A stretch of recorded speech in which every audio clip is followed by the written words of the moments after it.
And at 10, moisture sensitive. One of the things that I find to be the absolute dumbest thing about not only these damned suits, but also the FNAF series in general, is how stupid it is that the Springlock mechanisms inside the Springlock suits fail with moisture. Sure, it explains why William gets spring-locked because the room was dripping and whatever, the ceiling was leaking, and it makes everyone confused with Crying Child because he was crying. Despite that not being a Springlock failure, everyone thought it was because he was crying and, you know, moisture. But in actual practice, that is a horribly flawed mechanic. Like, if me breathing and sweating is going to make the metal bits snap on me, why would I do it in a hot robotic suit?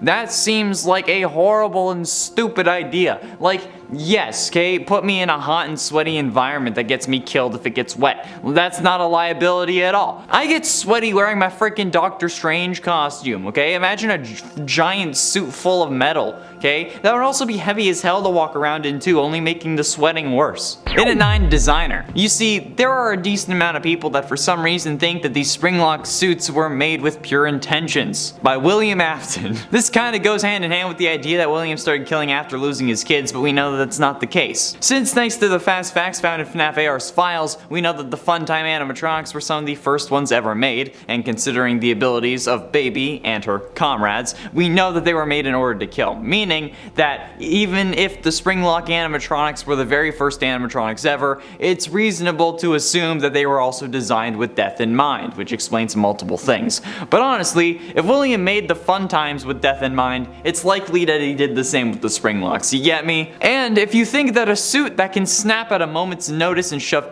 pounds of metal, bars, cogs, gears, and chains and more into the same space as your body would be made with pure intentions, you should stop watching these videos and go to a therapist. Seriously. I have a number. In at 8, no bonus. The Springlock mechanism is probably the most intuitive thing that FNAF's world invented. The ability to move robotic parts out of the way enough for a human to fit inside is nuts. And while it may be dangerous, we also drive over 100 kilometers or miles, whatever, per hour in huge metal death boxes, so we can't necessarily complain about it. And while yes, they have their faults, there is nothing compared to the ability to be both animatronic and suit. That's an incredible feat of technology, and I'm sure they play into it with the marketing. Like, I mean, we hear the Foam Guy tapes from FNAF 3 talking about these things, okay? And he never mentions a bonus or anything like that for you risking your life with one of these damn suits. And even if you end up getting Springlocked, there doesn't really seem to be any compensation package for your loved ones. Hell, if you die, you may not even get your severance. Actually, maybe that's why they do it. Your family can file a lawsuit since, you know, you died on the job, but that's a lengthy court battle against a massive company with a serial killer who has yet to be caught at the front lines. It's not really gonna do much good for your fam. So the fact that you don't get a bonus if you get in one of these suits, let alone get spring-locked, no thanks. It's a red flag. Swipe left. And it's 7, required. The Springlock suits themselves are an occupational hazard that they didn't really need to create. Like, these things are hella deadly, and both William and Henry allow for their employees to wear them. Like, goddamn, okay? Just make a separate suit for the animatronic characters, for the employees, okay? Like, the people who run your business. You know, they are the ones who make you the money, so, you know, they don't end up dying from robotic parts replacing their internal organs. OSHA would have been all over these goddamn suits if it was real in this universe, but apparently I guess it's not. And honestly, it's probably required by your contract to wear these suits at work. And if you refuse, you're probably gonna get fired, especially considering how they started getting ready to fire Jeremy because he saw Glitch Trap in Help Wanted. So why wouldn't they fire you for not wearing your suit if it's in your contract? Even if you claim it was to protect your life, they'd find another reason that you couldn't really fight against, so. Especially, you know, when a serial killer is the CEO. And at 6, implications. Now, while the term Springlock is used in real life, it's totally different from the actual FNAF mechanism. I'm certain most of you got the whole Springlocks are real line from Springlocks and You, How Not to Die Remastered. It's a thread on the FNAF wiki. However, actual Springlocks are just locks that use springs, okay? From my research, what I gathered is that a Springlock in real life is, in simplest terms, a spring lock. It's like if your front door's deadbolt was on a spring. Every other instance talking about real spring locks or just ends up bringing you back or quotes this page. So it's kind of circular logic, okay? You can't use evidence within the thing that you're trying to prove as proof that it is real. It's like plugging a power bar into itself. It doesn't work. You can't use the same article to prove that Springlocks are real, okay? Because they're not. At least their game form isn't. But if the Springlock failure was real, I think the implications of like all of this being real in general is like one of the worst things. You get it? Like it's definitely in the top 10. Get it? It's a little meta content joke for you because this is a top 10 list. It's in the top 10. Halfway through into number 5, comments. I've mentioned this in previous videos, mostly to explain why there won't ever be an actual real FNAF restaurant that you'll be able to walk into, and it still remains true since we're only getting a virtual diner that you can only order online. However, I think that one of the worst things still, and especially when it comes to these suits, is the goddamn comments about them. You want to know a comment that I saw yesterday? Well, yesterday for me as I was writing this, Wednesday for you. Okay, I saw someone say that they want to be spring-locked. What? Why? Why would you want to be spring-locked? Do you know how messed up that is? You're saying that you want to be killed by this thing? Because there's some hotlines that you should call. Like, why on sweet heaven's earth would you want to be spring-locked? Do you know how absolutely agonizingly painful that would be? That would be one of the worst things imaginable, okay? Holy sweet Lord baby Jesus W. Christ. That would be one of the worst ways to go, if not the worst way.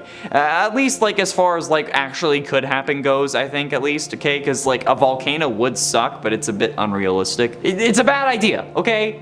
Stop doing this. Stop saying this. Okay, talk to a doctor. And for Afton, I talked about how the implications would apply to like how everything in FNAF would have happened in real life if one of these was real, but one of the worst implications would be that Afton was real. This man has caused me enough pain and suffering already. I don't need him to be like an actual person, especially considering how Springtrap would be set loose next year. And then everything after it would happen. This channel would probably be a true crime channel and not a gaming channel. I'd probably have tried proving it myself and maybe even become a PI so that I can do so. But straight up, this man has already caused me enough grief and suffering and loss and tears of pain at night in my life, and it's made me lose enough of it already to him. So yeah, him being real would just be the worst thing that I can imagine for me. However, that's only if the Springlock failure thing was also real. There are worse things for people in the FNAF universe though, not in real life, such as in at 3,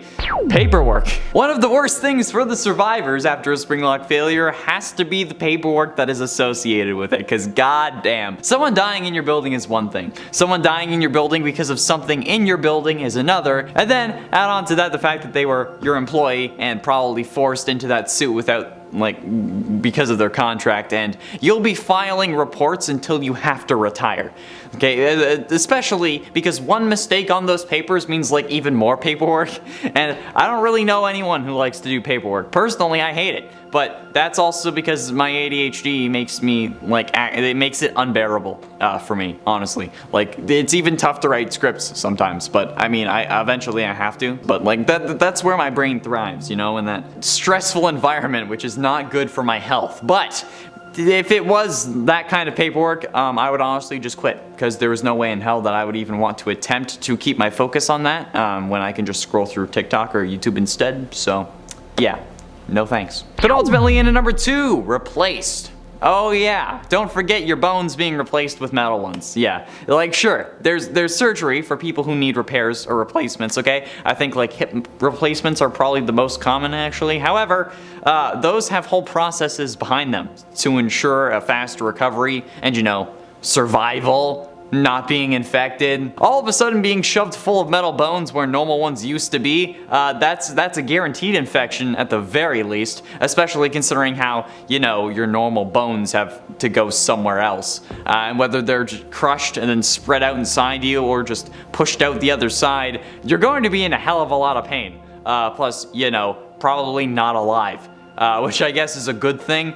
since you won't really have to deal with the intense pain for too long, hopefully. But this actually makes me think, if you replace all of your bones with metal ones, are you still you? Is this like a Ship of Theseus moment? Am I about to have like a WandaVision finale? Or like, are we just our brain? And if we are our brain, does that mean that if we have a brain transplant, do we become another person despite it still being my body? And does that mean that we're just like a brain piloting a bone mech with meat armor? Oh no, existential crisis. And finally, in at number 1, death. I mean, don't get me wrong, okay? But the worst thing about a Springlock failure has to be the whole death part, right? Ignore my mumbling. I mean, honestly, okay, it's obviously not for some of you, given the whole comments thing earlier, but the only reason you wouldn't die in a Springlock suit is because you're a main character and need to be around for the story. And then you're just in agonizing pain for the rest of your life. Yeah, the only people who have survived a Springlock failure, well, confirmed, is William.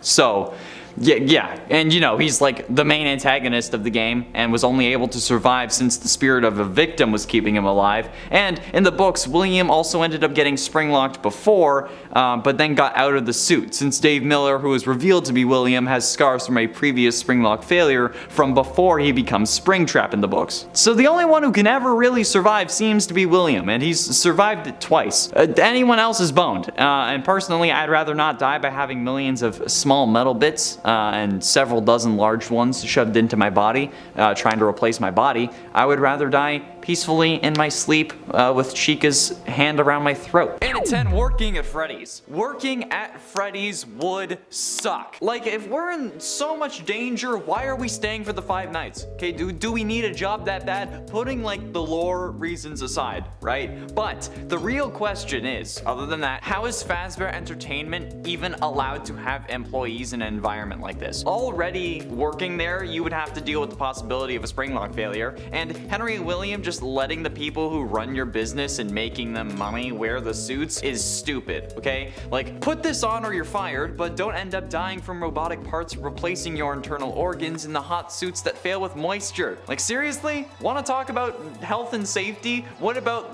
having actual corpses stuffed into animatronic suits that are in front of how many kids every single day? Especially when one of them is known for loving pizza and in the VR game is shown in her FNAF 1 form to actually be shoving pizza into the various joints of her body.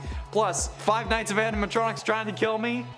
Yeah, no thanks, okay? I'm glad you fired me at the end of it, but honestly, I'd have quit as soon as, like, the first phone call ended. No thanks. Phone guy's like, oh, they might move? No, I'm done. In at 9, scooped. Now, I know you may be mad and think that this is a stupid point, but hear me out, okay? The scooper may seem like a weird but normal thing, at least by FNAF standards at first, but with the blueprint revealing how this thing actually works, it's an incredible piece of technology that is far worse than a Springlock suit. It can inject whatever it ends up scooping with Remnant, which is a molten metal possessed by souls, and assuming that my theory about Michael being a robot was wrong, keeping a person alive after removing their insides. It's capable of doing that, replacing their parts with robot parts, and then having those robotic parts leave the body but still have the person be alive. In essence, it makes that person just a walking case of flesh that is still somehow able to stand up on its own. Unless it didn't actually remove anything and it just like opened him up, but then again, it would still require some serious juice to keep him alive after that. That's pretty damn impressive, and it's also terrifying. I'd rather have the instant death of a Springlock suit than having my bones replaced with robotic ones. Yeah, no thanks. At least while I'm awake. Replace my bones with metal ones when I'm asleep, so I can just like...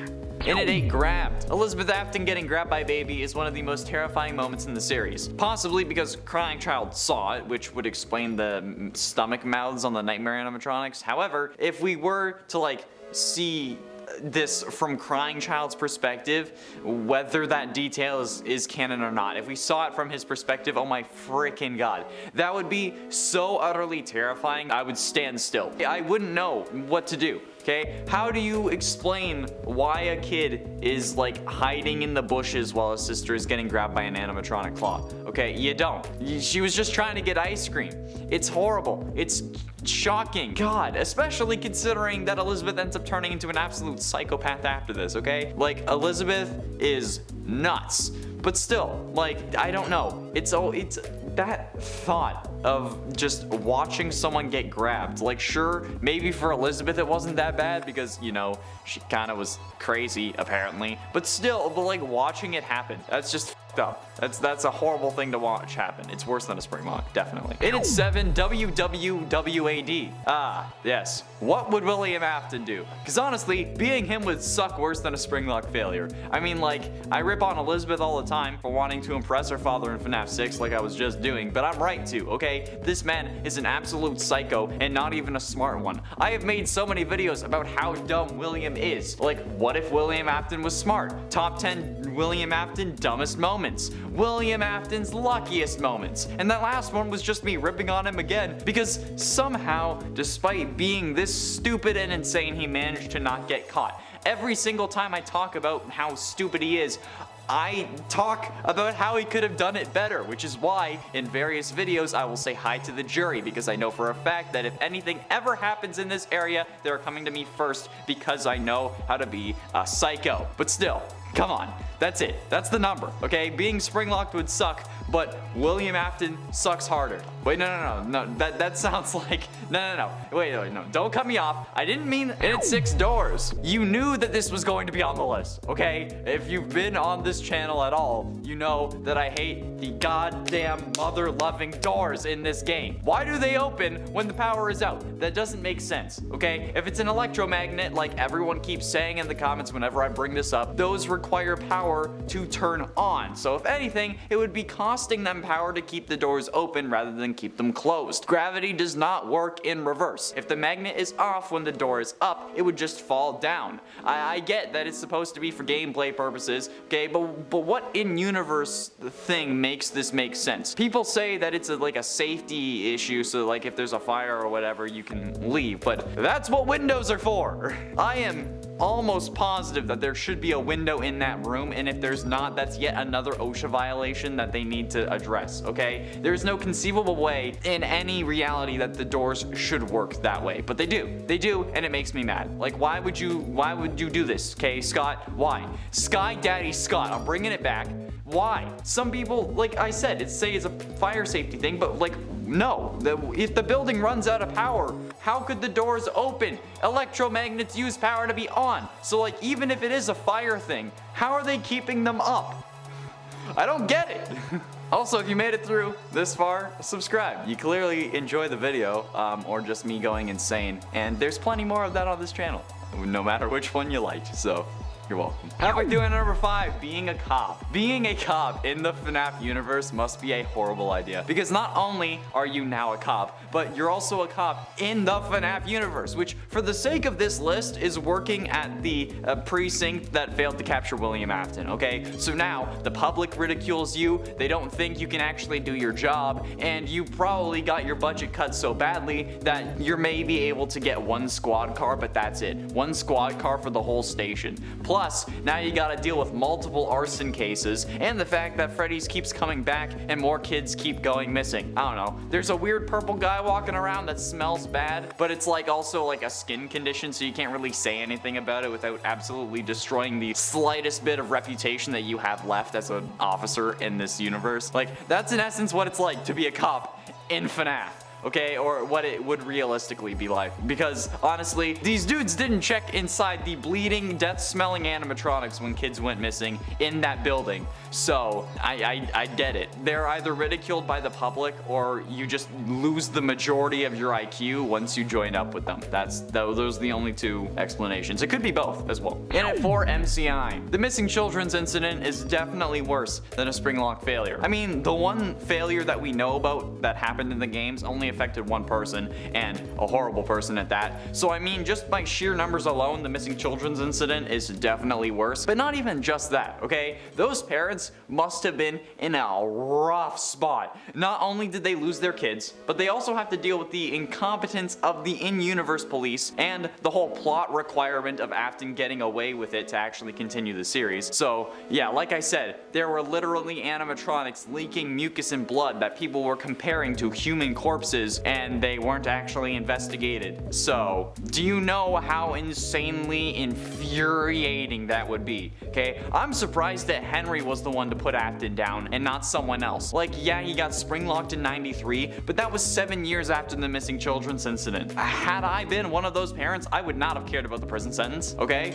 And I don't think that anyone would have really judged me for it. I think that they would have thanked me and posted my bail. I mean, I would have lost the trial, but still. Hi, jury. And at 3, Henry Emily. I get that Springlock failures suck, but even the good guys in this series are kinda trash. FNAF 6 was supposed to be the end of the Afton story. That's what Henry set out to do in that game. Make sure that nobody remembered what happened there despite the parents of the victims remembering and the various other news sources covering it. However, the dumbass figured that the first fire didn't work, so a second one is definitely going to. And the fact that he was so confident in this plan for whatever reason that he actually let himself die in the process to make sure that nobody remembered what happened is dumb. Like I said, dude, even if Henry and William and his kids are dead, the parents of the victims still know. And as we learned in Security Breach, there are other parents who remember too, citing the missing children from the Pizzaplex as happening again, which means they know it happened before. Maybe if Henry had some balls, William wouldn't have been able to possess Vanny and come back yet again to wreak even more havoc,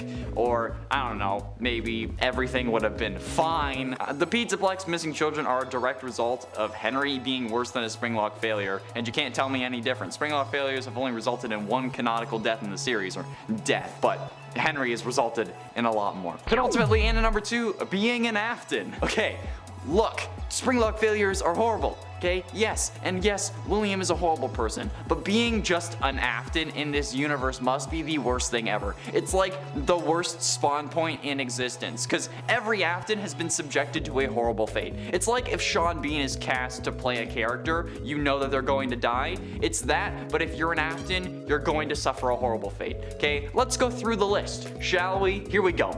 William, springlocked, possessed, forced to suffer for like 60 years at least. Charlotte, grabbed by Baby, going on to possess the animatronic, then joins a group of other animatronics that crawl inside of her big brother to escape an underground facility, and then gets kicked out of the greater collective, and then goes on to try to impress her father that caused her death in the first place by creating the robot that killed her. Talk about daddy issues. Then we have Crying Child, who we don't even know this kid's name. He watched his sister get crushed, he got crushed by a robot, and then he goes on to possess his brother and makes him suffer before realizing that it's not his fault. Then, speaking of the brother Michael, he blamed himself for killing his brother. He then spent his whole life trying to undo his father's horrible acts, and he himself was scooped in stuff full of robot parts, including his sister, which is again a whole other issue. He was made into a purple bruised man that everyone was scared of, and he was finally burnt to death in FNAF 6 by Henry without even being given the option to survive. So yeah, being an Afton is cursed. And that's not even talking about how Gregory or Vanessa could be Aftons. And finally, in at number 1, the lore! Oh, the worst thing about FNAF is the lore. Yeah, having to try to figure it out or even think about it or try to give it any coherent links is probably the most horrific thing that you can try to attempt in regards to the series, yes, but also literally at all. Do not try this, please. I get messages on Instagram saying like, oh, I have a FNAF theory and I was hoping we could talk about it. Like, I appreciate that you want to talk to me about it as opposed to like Matt Pat or someone famous, maybe because I'm more likely to reply because I'm not famous. But like, the best advice that I can give to you is if you value any shred of your sanity, do not try this. Do not attempt to put any shred of logic into FNAF. It will break you. Okay, do you think that I wanted to do this? Do you think that I planned on doing this for 2 years? No! I read one comment that said I see a FNAF in the thumbnail and I click, and it drove me so far into the madness that I'm basically the Joker of the FNAF community. People don't like me because I made a joke video about the worst FNAF fan games that included games that people loved, and now it's on the goddamn YouTuber wiki as a controversy. People get mad at you for misgendering fictional robots. They're robots and not real. People were furious with the Pop Goes creator because of that, and I'm like, what? Dude, just don't do it, okay? I'm not gatekeeping. I'm genuinely trying to help you. I want you to be okay, so please save yourself from the toxicity and let my heart and soul be the one to suffer all of this torture, and I will keep doing so. And at 10, the Twisted Ones. Okay, the Twisted Ones certainly do seem to live up to their name. The Twisted animatronics are these horribly dysfunctional disfigured creatures that get no love from their mothers, like an ugly duckling. The thing is though, these don't go into swans. Instead, they use another bit of tech that I'll talk about later to disguise themselves. They also dig deep into the ground and then wait until the middle of the night to crawl out and take kids who wander away from their mommies. It legit sounds like an urban legend that parents would tell their kids to make sure that they come home before dark. I mean, I don't really know what else to say. That's definitely far more terrifying than a Springlock failure. At least, like, you choose if you are in a Springlock suit or not. But with this, it's just like a luck of the draw kind of thing. And I've only been to a casino once. I walked out $30 richer. In at 9, Lonely Freddy. Lonely Freddy already, in a way, kind of has like a parallel in our world. Kind of. It's like the trope where someone like becomes your friend and then starts slowly morphing into you and then tries to take over your life. I don't know. That's a thing, right? Have people talked about that? Maybe it's just in movies, or maybe I dreamt about it ages ago. I can't really remember, because, you know, my memory's great. But also, just plain old identity theft is a thing in the real world, and that's basically what Lonely Freddy is. Lonely Freddys were introduced in the Fazbear Frights books and are basically meant to, like, explain what Psychic Friend Fredbear was, or maybe are possibly supposed to be a way of what it could be. But basically, it's a robot that steals your body, then traps your consciousness in its body. Yeah, what the ever-loving hell?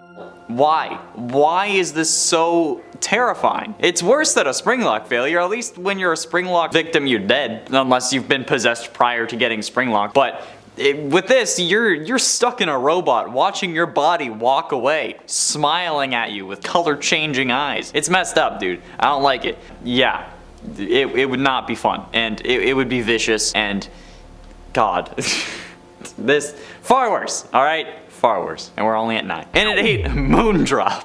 Okay, there were plenty of times that Gregory should have been caught in security breach, particularly when Freddy gets grabbed by the Moondrop animatronic right outside of parts and service. You're telling me that Moondrop, the daycare attendant, told Vanessa that Freddy was in parts and service, but then also didn't mention that we had been in the recharge station that was right next to it, walking with Freddy, because, like, he knew. He knew we were there. He waved at us while we were taking Freddy away. So, like, then she's talking to Freddy as if she doesn't know that him and I have been working together. She's like, oh yeah, your name was coming from the Faz Watch. He's like, oh, that's all Faz Watches. But, like, you were literally seen with me. Sure, the daycare attendant isn't able to get us if we're in the recharge station and we had left before she got there, but we clearly aren't invisible to the attendant, and we also are, we've been there. Okay, why does none of this come up? And if it is supposed to come up, why doesn't she just, like, straight up say, I know you're working with the kid, where the hell is he? No, she's like, oh, are you? Like, dude, come on. What makes this concerning about the daycare attendant's Moondrop specifically, alright, is that he is such a damn creeper, okay? He is so freaking weird. He's like, if you know that guy who always hangs around your school, it's that guy, alright? It's Herbert, the Moondrop daycare attendant. Basically, yeah.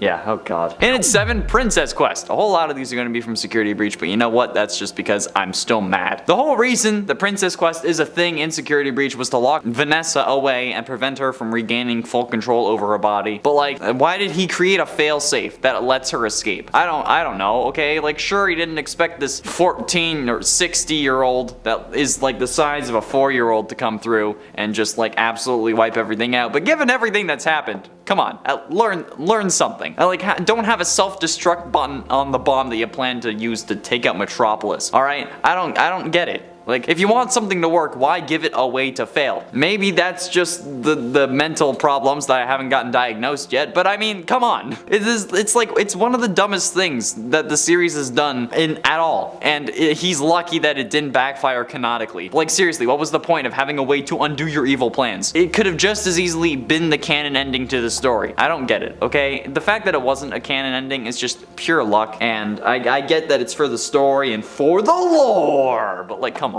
Dude, okay? Come on. Just bury the third machine. Like, god damn it. But no matter what, though, isn't the fact that even though it was a stupid idea, the ability to trap someone's brain in a set of arcade machines, isn't that terrifying? Because I think it is. Yeah, it is.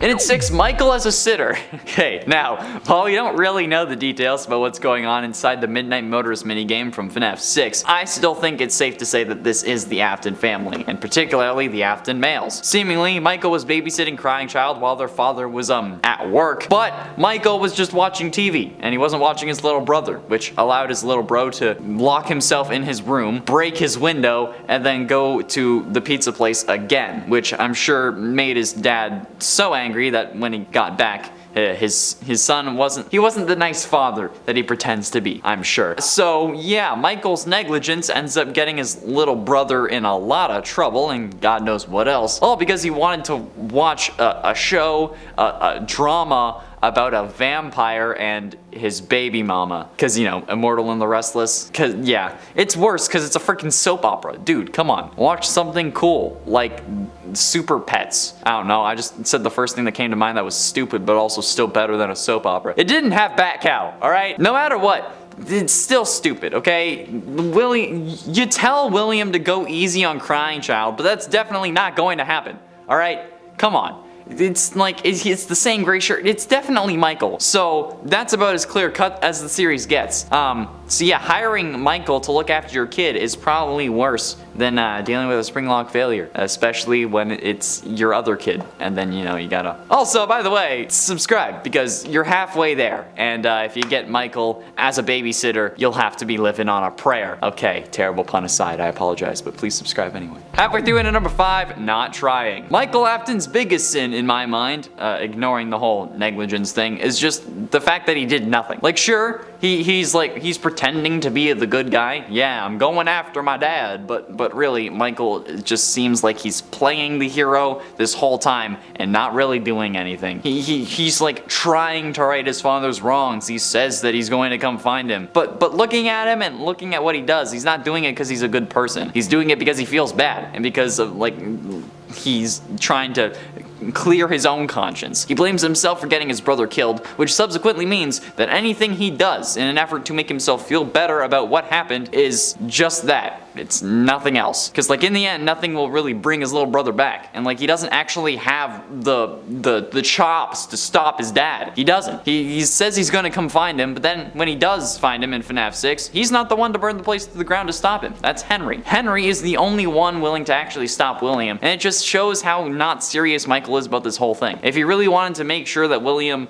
had been stopped, he wouldn't have let himself burn as well, okay? Because like, that's just so he doesn't feel guilty. And I'm sure that he'd rather have a Springlock failure too. Like if he had the choice between doing what he does in the series or getting Springlocked, I bet my ass that he'd have chosen getting Springlocked. And for canon ending. During the true ending of Security Breach, in the Afton, or Burn Trap, or canon, or whatever ending you want to call it, everything we experience is just, there's no way that this lined up. Because even like by protagonist standards, that's insane. We have to fend off Burn Trap's attempts to take control over Freddy by setting him on fire, using what are most likely the mechanisms that Henry used to set the building on fire in FNAF 6. But that's incredibly thoughtful of the ground to not only give out at the perfect moments that we fall into the room we need to be in, but also to form the sinkhole so perfectly that all of the monitors that were set up to the cameras and the vent systems with the fire all still work, okay? These monitors are set up like on tables with buttons that light the fires in the room that the monitor corresponds to. Plus, I mean, like, come on. Again, how are these still working? It's been a long time. These cameras are old as hell. The computers are still somehow working despite being older than my Comtech teacher from grade 12. Not to mention, it fell into a sinkhole. What? Dude, come on. How is all of this working? No way. There's no way in hell. Like, even if you say that like the cameras and the monitors were replaced, why would they replace the fire systems? Dude, bro, come on. Okay, this isn't a Charizard. It's not how that works. Like, my parents had a monitor like this, and it doesn't work now. And we've taken better care of it than, you know, dropping it into a sinkhole. So, yeah. The fact that all this happened is scarier than a Springlock failure, because that means that we were supposed to be there. And I don't like why we were supposed to be there. And at 3, reality-altering discs. Alright.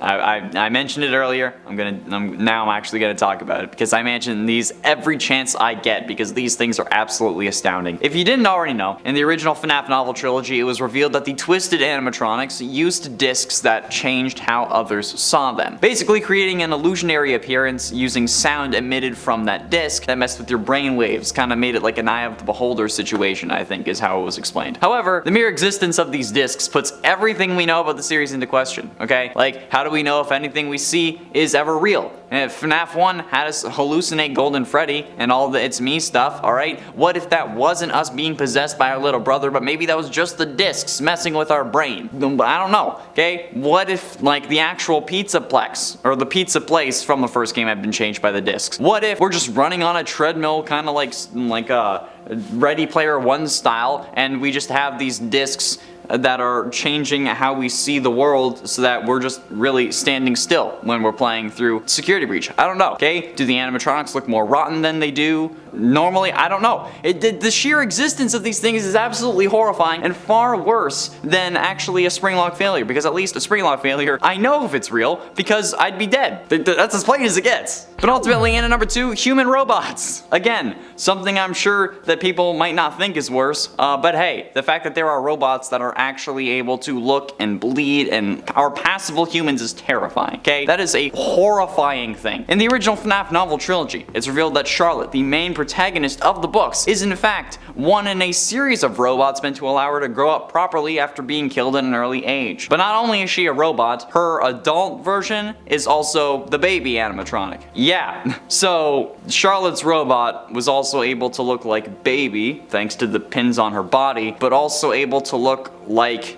a human that bleeds. Yep, that's terrifying though. That implication is just, who in their right mind would think of that concept, okay? And like, if it was, dude, that's like the fembots from Austin. It's fembots from Austin Powers in the FNAF universe, okay? That's horrible. That's terrifying. That's far worse than a giant yellow rabbit that might kill me, okay? No way. No. Please. If you don't understand why that's terrifying, please explain to me why you don't think it's worse in the comments. And if you don't agree with it, like one of these, explain why Springlock failures are worse in the comments, because this, come on. Finally, in at number 1, No Choice. Maybe he might have had issues killing Afton for whatever reason, despite him literally killing his daughter, but he's fine offing his son when he gets the chance. That's right, Henry Emily. In both fires set by Henry that we see, FNAF 3 and FNAF 6, Michael was there both times, and he didn't care that Michael was in the building. And he actually doesn't give Michael the opportunity to leave in FNAF 6, despite there actually being a way out planned. Yeah, he literally says in his final speech, "Who somehow found this job listing not intended for you. Although there was a way out planned, I have a feeling that's not what you want." I'm sorry, you have a feeling? Bro, come on. I'm not a musician. Stop it. He assumes that we also want to die for whatever reason, and he doesn't actually give us the chance to make that decision for ourselves and just forces us to do it since he doesn't give us a way out. Like, sorry dude, okay, but that's murder. Whether we wanted it or not. It's murder. Come on. Like, that's horrible. Michael wasn't given the choice. Like, I get that he's the son of the man who killed your daughter, and clearly he isn't looking too hot, but at least, like, he seems to be trying to help. So yeah, while it would suck to have my bones replaced with metal while I'm fully functioning and conscious, these things would all suck more. Far worse, okay? In at 10, Robert Williams. Robert Williams was unfortunately the first human to be killed by a robot. Williams, who was an assembly line worker at Ford's plant in Flat Rock, Michigan, was killed on January 25th, 1979 when he was gathering spare parts at a storage facility at the plant, alongside a robotic arm that was lifting the heavier items. Williams was killed after the arm of the robot hit him as he climbed up to a shelf to retrieve some casts, and ironically, the robot was supposed to be the one retrieving the casts, but it kept giving wrong information regarding the number of casts left on that shelf, forcing Williams to have to climb up to count them. A jury determined that Williams' death was caused by lax safety measures, including one that should have caused the robot to make warning sounds when around a human, and the victim's family was awarded $10 million in damages. And a number of recommendations were made about improving safety standards when humans were working alongside robots, so that's something at least. And at 9, Kenji Arata. Kenji Arata was thought to be the second person killed by a robot, but the first Japanese man to be killed by one when he died at a Kawasaki Heavy Industries factory in Akashi, Japan in 1981. He was trying to repair the robot at the time of the accident until the robot pinned him against another machine and killed him. Attempts to free Arata from the robot's grip were unsuccessful. The robot had been taken offline for repairs and was separated from the other robots at the factory by a wire mesh fence, and it was supposed to remain shut down whenever anyone opened the door and entered the confines of the fence. Arata had, for some unknown reason, or at least a reason only known to himself, jumped over the fence into the area, therefore not activating the shutdown mechanism. His body rubbed against the machine and inadvertently switched it on, which caused it to come to life and pin him against another machine, which, yeah, yikes. In a day, Junior Wheel Inc. At Junior Wheel Inc., a motor vehicle parts manufacturing company located in Norton, Ohio, an employee tragically lost their life in 2001 due to an accident involving a robot on the assembly line. As the employee was cleaning up their work area at the end of their shift, they accidentally entered an area of the assembly line where the robots had not yet been deactivated. The robot, mistaking the employee for a machine that needed to be assembled, grabbed them by the neck and suffocated them by pinning them under a wheel rim. While not exactly the same, the idea of being pinned by a robot and suffocating seems like how I'd picture dying from a Springlock failure. Most of this list isn't going to be exact one-for-ones, of course, since Springlocks don't exist in the real world as they do in the games, but suffocation would probably be one of the ways you'd suffer the most if you didn't die instantly from all the robot parts. The Springlock failures from the games being where the mechanism in the suits that holds back the robot parts enough for a human to use it as a costume break and allow the endoskeleton and whatnot to go back to where they'd be in animatronic mode. We haven't seen a true proper Springlock endo, so we can't really be sure about where the parts would go, but if they didn't end up replacing your bones or organs and killing you instantly, I think suffocation would be a main factor behind the death, because I mean, there's gotta be a lot around that area. And at 7, William Afton. I'm pretty sure that we all know this story by now, alright? Everything was going well at first. They couldn't pin him down, he was on his way to immortality, and then once William discovered Remnant though, he started to spiral. He wanted to use it for fuel and to make his life truly immortal, so in an effort to study it further, William lured the possessed animatronics to a back room that they couldn't access and dismantled them, planning to melt down their endoskeletons to make soul-infused metal. However, by doing this, he unknowingly released the souls of the victims that he had claimed so long ago, and they're ghost kids, so they scared him. He tried to scare them by fleeing into his spring bodysuit, which probably also made him feel more powerful, but his haste, coupled with the leaking in the room, because of course he didn't really care about the foundations of the place, causes the Springlock suit to fail, crushing him in torturous agony for the next 30 years. However, he didn't die from this, of course, because he was being kept alive by the spirit of another victim. So he went on to live that agonizing pain for 30 years, but you know what? He deserved it. And you can't say that this doesn't belong on the list, okay? As the only actual Springlock failure to be confirmed as game canon, some are probably going to consider this the only one that should have been on the list, but hey, I make the rules. And at 6, Dallas police. On July 7, 2016, Micah Johnson carried out an attack in Dallas that resulted in the deaths of 5 police officers and injured 9 more officers and 2 civilians. The attack took place during a protest, and Johnson initially targeted 3 officers, killing them and wounding 3 more officers and 1 civilian. He then fled to El Centro College, where he attacked another officer before barricading himself inside and attacking some more. A standoff ensued, during which the police tried to negotiate with him, who threatened to set off explosives. The police offered him a choice to surrender or face the possibility of being confronted with force, and Johnson did not surrender. Thus, the police ultimately, using a robot equipped with a brick of C4, to get inside and, let's say, deal with the event. It did damage the robot though, but this marked the first time a police department in the US actually used a bomb-laden robot for reasons other than disarming a bomb. Yeah. Halfway through, into number 5, Joshua Brown. Joshua Brown was the first person to be killed in a self-driving car accident. On May 7th of 2016, while driving a Tesla Model S through Williston, Florida, the car was unable to distinguish between an 18-wheel tractor trailer and the bright sky. As a result, the Tesla collided with the trailer, tearing off the roof of the car, and then crashed through 2 fences and a pole before coming to a stop. Tesla initially tried to deflect responsibility for the accident, pointing out that this was the first accident involving the Model S in 130 million miles of driving, which was below below the industry average of 94 million miles, but Tesla also emphasized that the autopilot system was not perfect and required drivers to keep their hands on the steering wheel. However, investigations by the National Transport Safety Board revealed that Brown had his hands on the steering wheel for only 25 seconds out of the 37-minute trip, and neither he nor the autopilot applied the brakes. The airbags did not deploy until after the car had left the road and hit some trees, which I think is absolutely terrifying as well, but considering that the police found a micro SD card containing a Harry Potter movie at the accident scene, the driver of the truck claiming that Brown was watching a Harry Potter movie at the time of the accident, and 2 laptops being found in the car, this seems like more user error than a fault of the vehicle. And at 4, Devin. The story The New Kid from 1:35 a.m., the third Fazbear Frights book, revolves around Devin, Mick, and Kelsey. Devin and Mick are outcasts from their class, and they aren't really popular, they aren't cool. But when the new kid Kelsey arrived at their school, they tried to make a new friend. Despite Kelsey being charismatic and adored by everyone in the school, over time, Devin ends up growing jealous because of that, since Kelsey has everything he wants. So, in an act of revenge or in an attempt to gain control, Devin hatches a plan to lure Kelsey to an abandoned Freddy Fazbear's and trap him in a Springlock suit for a few hours.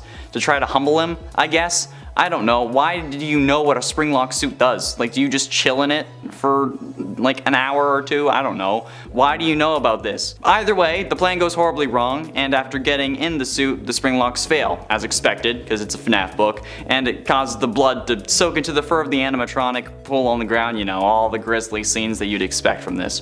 Devin and Mick then leave Kelsey for dead so that they won't get in trouble, but then something doesn't feel right. So, a week later, Devin returns to the scene of the crime to make sure that Kelsey's body is still there. He sticks his hand in the animatronic's mouth and snap! Haha, the Springlocks fail again, as per usual, and Devin gets his hands stuck inside the suit and bleeds out, but not before seeing that the body in the suit had black hair instead of Kelsey's blonde hair. That's the only other Springlock failure that we actually know happened, so yeah, I'm putting it on the list.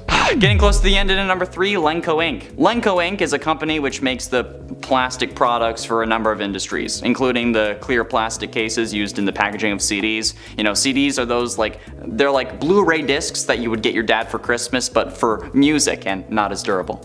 And the case is the stuff that people were cutting up to make hologram projectors out of with their phones. You just place it on the screen. Yeah. Unfortunately though, one of the robotic arms used in this manufacturing process killed an employee at the factory back in 2007. According to accident investigators, the arm of the robot malfunctioned and moved unexpectedly, striking a male worker in the head and ribs, causing severe blunt force trauma. It was reported that the employee survived for 2 weeks in the local hospital, but eventually succumbed to the serious injuries. My brain to draw crazy parallels between that and Crying Child from FNAF 4, who had severe head trauma and died of his injuries in the hospital later on, which sends a chill down my spine, because that's yikes. But ultimately, in at number 2, Ramji Lal. In 2015, a robot at the SKH Metals factory in Manesia, India, caused the death of a 24-year-old Ramji Lal, an employee at the factory. The robot, which was used to lift and weld metal parts together, accidentally stabbed Lal in the abdomen while he was attempting to adjust a mispositioned metal sheet. Lal was taken to the hospital after the accident, but he later died from internal bleeding caused by the crushed ribs and abdomen. Despite initial reports suggesting that Lal may have also been electrocuted, an autopsy found no evidence of this and was ultimately determined that he died from the injuries sustained in the accident with the robot. However, the police reportedly stood by the death by electrocution, which is odd, and is way too close to the cops from FNAF, ignoring just the animatronics being compared to human corpses, it wasn't a thing. I don't know why they were doing that, but again, it's obviously not the same thing, but definitely some interesting parallels that at least my brain can see. You probably can't, but you know what, I'm weird. And finally, and at number 1, Anna Maria Vital. In 2009, a malfunctioning robot at Golden State Foods in Los Angeles resulted in the death of Anna Maria Vital, a 41-year-old employee at the company. Golden State Foods was a major supplier for McDonald's, reported that Vital had been attempting to remove a box that was stuck in the machinery on the factory floor when the accident occurred. After freeing the box, the robot grabbed her, causing severe crushing injuries. Despite efforts by her colleagues to free her, Vital's injuries were too severe and she passed away a few moments later. Given that this was a death at the hands of a robot, crushing someone, being grabbed by an animatronic, and related to a fast food chain, this was extremely, frighteningly similar, at least in my brain, to the stories that we see coming from the FNAF games, especially in regards to Elizabeth Afton, who gets grabbed and crushed by Baby at Circus Baby's Pizza World, which is basically FNAF's McDonald's. Yeah, that's a thing. I'm sorry. This is a weird list, and I know. Number 10. William Afton and the Leak. Probably one of the most iconic when it comes to Springlock failures is William Afton. William Afton from the games, that is. In this version of the story, William Afton basically got destroyed by these Springlocks. He was fully impaled by the Springlocks in the Springlock Bonnie suit after trying to escape the ghosts of his victims. He thought hiding inside the Spring Bonnie suit would protect him, but hey, he was wrong. It turned out that there was water on the floor which, when he touched, caused the Springlocks in the suit to loosen, or water that possibly dripped down from him, and also his breath. This caused the Springlocks to malfunction, they fully released and impaled William, ultimately causing his death. However, this is William Afton, so even dying would not keep him dead forever. It would only keep him dead for a little while. We later learned that one of the vengeful spirits, or possibly a pair of them, cursed William to experience the pain that they had felt, thereby extending his life indefinitely, no matter the pain he suffered. Which is how William Afton can be a shambling corpse, but also somehow still alive. And friends, before I move on to this next spot on the list, if you love what we do here at Top 10 Gaming, and if you love FNAF 2, be sure to let us know by giving this video a thumbs up. Number 9. Bite of 87. Well, we don't really know for sure if this is correct, as the Bite of 87 is still not fully confirmed in terms of all the details. It is possible that it was the result of a Springlock failure. It's believed that the Bite of 87 led to the fatal injury of a guest when the frontal lobe of their brain was badly damaged in an incident related to Freddy Fazbear's Pizzeria. Now, based on the Bite of 83, we can imagine it may have been a similar incident where someone basically stuck their head inside an animatronic and kinda had it chomped. Or it could have been something else that happened. But either way, if it was similar to the Bite of 83, or even if it wasn't, it seems likely that a Springlock failure could be possible, as the suits may have still been in use at that time. As the suits may still have been in use at the time that this terrible incident occurred. Now, some might say they stopped being used after the Bite of 83,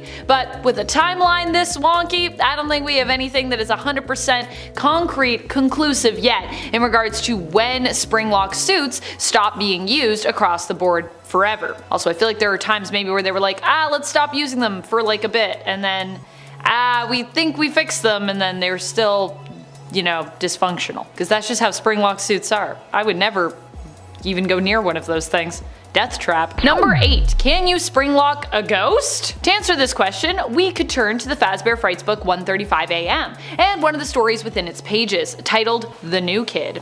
In this story, a young boy named Devin befriends the new kid at school, Kelsey. However, while his other friend Mick seems to really like Kelsey, and at first, Devin does too, eventually Devin becomes jealous of Kelsey. When Kelsey seemingly ditches them one day when they're all hanging out, Devin decides to get revenge on him for doing this. Finding a new hangout spot, a now abandoned former Freddy Fazbear's Pizzeria, Devin dares Kelsey to put on a Springlock suit. Kelsey does this and begins dancing around, but doing so, of course, triggers the Springlocks within the suit to release, seemingly impaling him. While initially Devin and Mick leave Kelsey there for dead, Devin eventually returns to investigate,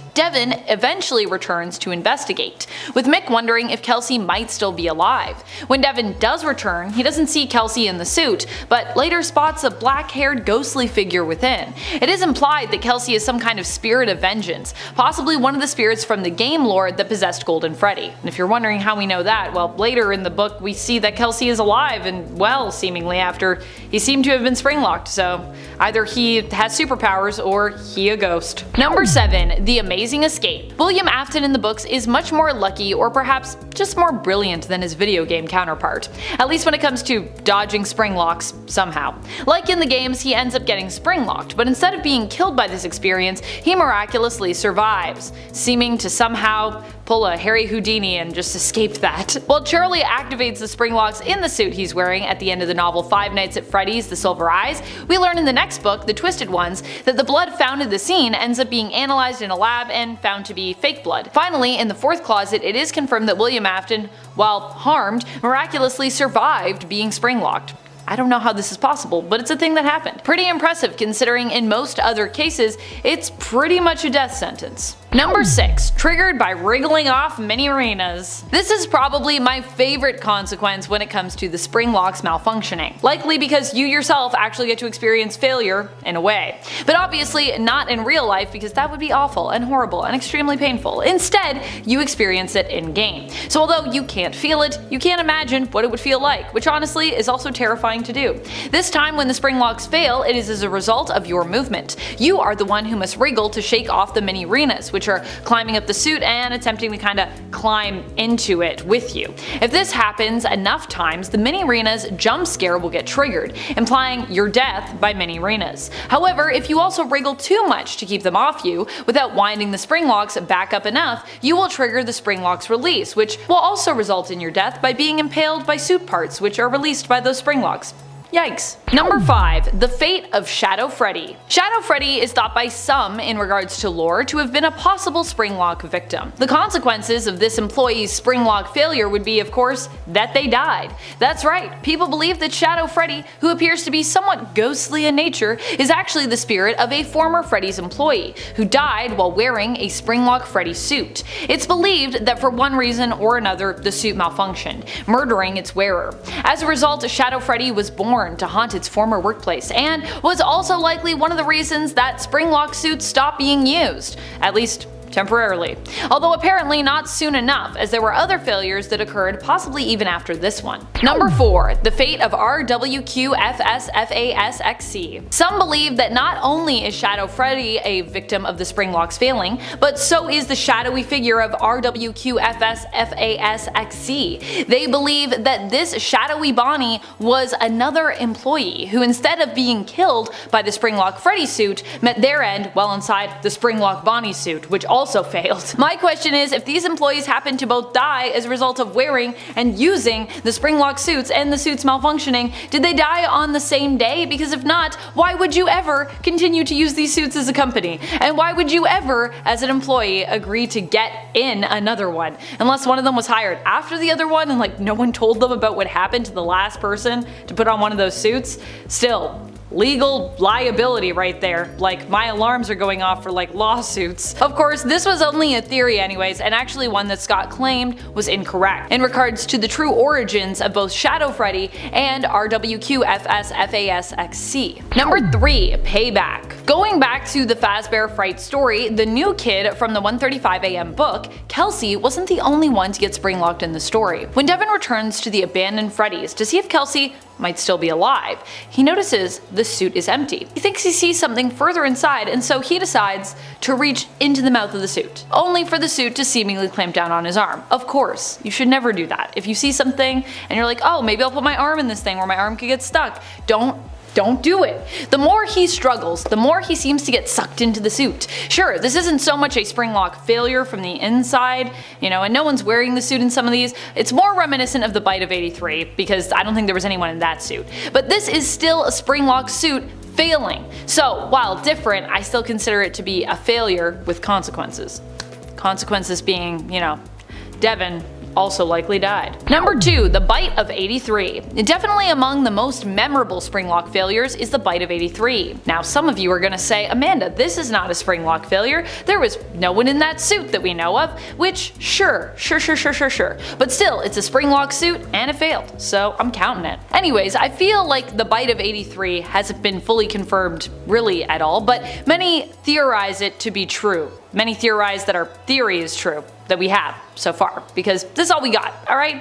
We grab all these little Easter eggs and then we do our best to try to figure out what's going on in the narrative. Now, why do we believe that this could even be a springlock failure? Well, one, the crying child was crying when he was held up to give Fredbear a kiss, which many theorize is the reason the jaws of the animatronic bear clamped down, as a result of the tears making the gears wet and causing a springlock malfunction. Two, we have been led to believe that Fredbear was a springlock suit, so So that's also why people suspect that the Bite of 83 could also be a Springlock malfunction. Number 1. Multiple. While Shadow Freddy and RWQFS-FASXC may have been debunked as Springlock failure victims by Scott himself, this theory didn't come out of nowhere. In fact, many thought that they were among those generally referred to in FNAF 3 during Phone Guy's recording for night number 4. Here, Phone Guy mentions that the Springlock suits are being discontinued as a result of an unfortunate incident at the sister location involving multiple and simultaneous Springlock failures.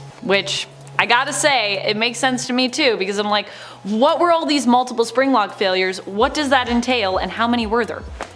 Oh boy. And a 10 unnamed man. In 2015, there was a tragic incident at a Volkswagen plant in Germany in which a man was killed by a robot. The victim was part of a team that was setting up the robot, which was responsible for picking up components and assembling them into car parts. The robot was normally kept in a cage, and it was while the man was working on it inside the cage, and that's when the incident occurred. According to reports, the robot grabbed the man and pinned him against some metal sheets, causing serious injuries. The man later died as a result of those injuries. In a statement, Volkswagen said that they believed the incident was caused by human error, and it's worth noting that another worker who was inside the cage with the victim at the time was not harmed, but they weren't really sure. Or at least, of course, they're gonna say it was human error. And at 9, Wanda Holbrook. In March 2015, a robot at the Ventra Iona Mains plant in Michigan caused the death of Wanda Holbrook, a 57-year-old maintenance specialist who worked at the plant. The plant, which produced car parts, was divided into sections, with robots from one section supposedly unable to enter another. However, one robot did cross into a section where Wanda was working and picked up a trailer part, which it then dropped on her head, killing her instantly. The robot was attempting to load the trailer part onto a fixture that had already contained another trailer part, which should have been impossible, due to the fact that a fixture can only hold one trailer part at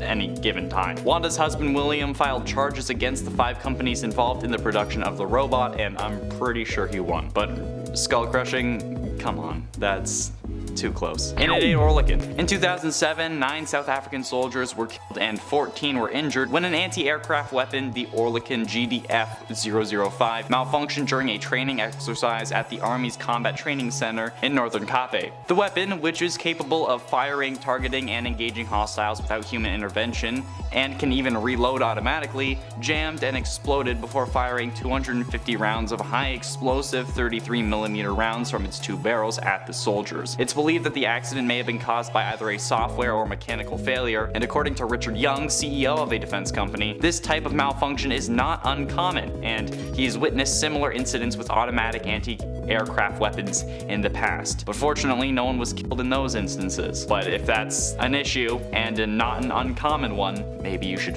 fix it. And at 7, the Alvy machine. While working at a meatpacking plant in Greeley, Colorado, a construction worker met a tragic end while installing an access catwalk. One of the larger machines at the plant, the Alvy, which was used to move boxed meat from a higher conveyor belt to a lower one, had not been properly turned off while the contractor was working. The heavy arm of the robot knocked him off his feet, and he then fell 10 feet onto a conveyor belt below, where his head was crushed by heavy machinery, him instantly, yet again with the head crushing. Jeez. Or as the accident report so eloquently puts it, quote, "The Alvy machine was not de-energized nor locked out, and employee number 1 wore no fall protection. While employee number 1 was connecting the platform to the catwalk adjacent to, in, and around the path of travel of the inserter and extruder car of the Alvy machine, the car struck the construction worker. Employee number 1 fell approximately 10 feet, getting caught in the path of travel of the inserter and extruder car, and traveling under the car, which crushed employee number 1's head and killed him as the car reached its first resistance, that being the next angle iron joint of the car pathway." End quote. Gotta love the numbers. Jeez.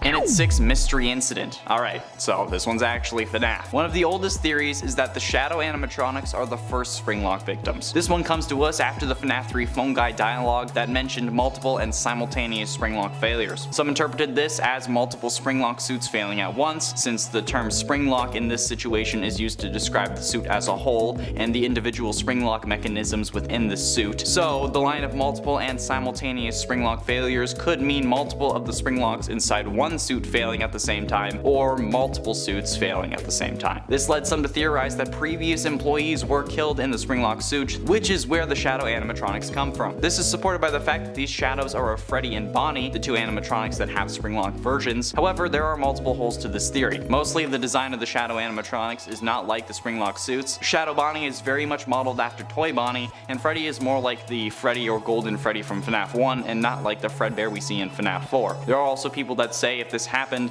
then the robots would have been decommissioned, but as we've seen from this list and the last part, that wouldn't necessarily happen. And also, if you like what we're doing here, then firstly, seek help, but also, be sure you hit like and subscribe, because I yell about various video game series all the time, and yes, it is various ones now, we're not just doing FNAF, I promise. Halfway through into number 5, William Afton. Again. I say again, even though technically William was on the last list, and some may consider this the same thing, but I mean, in the context of a part 2, it makes sense to say again. But anyway, could William have suffered a Springlock failure before getting trapped in the Spring Bonnie suit like we see in FNAF 3? It actually is possible, which explains why I say again. And it certainly appears like it could be the case in the FNAF novels, since William is described to have scars that are consistent with a Springlock failure before becoming Springtrap in the novels. So, could it have happened in the games? Could William have been the reason the Springlock suits were retired? Could he have been the victim of multiple and simultaneous Springlock failures, since we hear of the unfortunate incident at the sister location? Could it have been William? There are plenty of people that it could have been, but William having to deal with it would certainly get them put out of commission for a time at least. But with William continuing to put the suit on afterwards, when the room was wet like we see in FNAF 3's cutscene, it suggests that this theory is unlikely, but it's still possible. William is a pretty dumb guy.